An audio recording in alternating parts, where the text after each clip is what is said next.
Hello and welcome to Ukraine Today's Press Review. I'm Rahim Rahimtullah. In today's programme, we're going to look at 3 articles. It might be close to Christmas, but the geopolitical tensions between Russia and the West over the Kremlin's destabilization of Ukraine are as frosty as ever.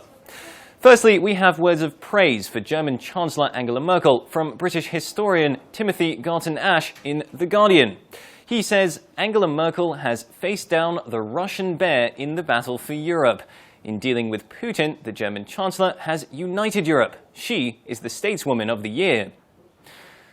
Garton Ash says the battle for Europe's future is being fought between Merkel and Putin. He reminds us that in the face-off, Putin actually speaks German and Merkel also knows Russian, having grown up in communist East Germany. But in spite of the common language, the two are on opposite sides of the current struggle. The contest between them could not be sharper, says Ash. They're the Russian man, macho, militarist, practitioner of Soviet-style big lie. Here the German woman, gradual, quiet, plain speaking, strongest on economic power, patiently steering a slow-moving, sovereignty-sharing, multinational Europe tortoise. What next? Well, as far as Garton Ash is concerned, the battle for Europe is far from over. In Russia itself, deepening economic crisis will not necessarily translate into more accommodating policy. There is no route map to a post-Putin regime. The cornered bear may lash out.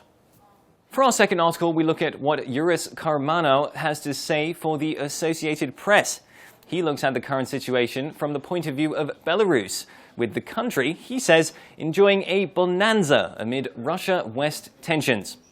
Karmano says Belarus is reaping rewards as Russia and the West bring in trade bans on each other's products and their relations deteriorate.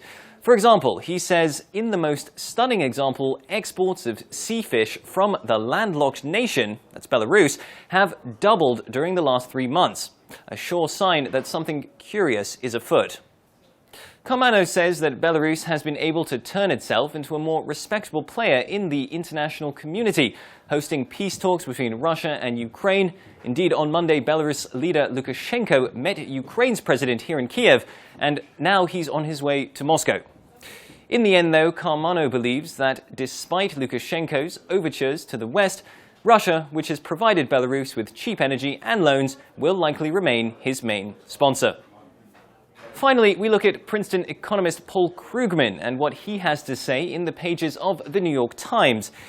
He appears to be offering some advice to Russian President Putin. The headline reads, "Conquest is for losers. Putin, neocons, and the Great Illusion."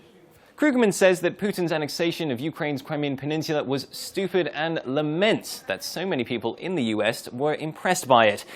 He writes, Russia may have annexed the peninsula with almost no opposition, but what it got from its triumph was an imploding economy that is in no position to pay tribute and in fact requires costly aid.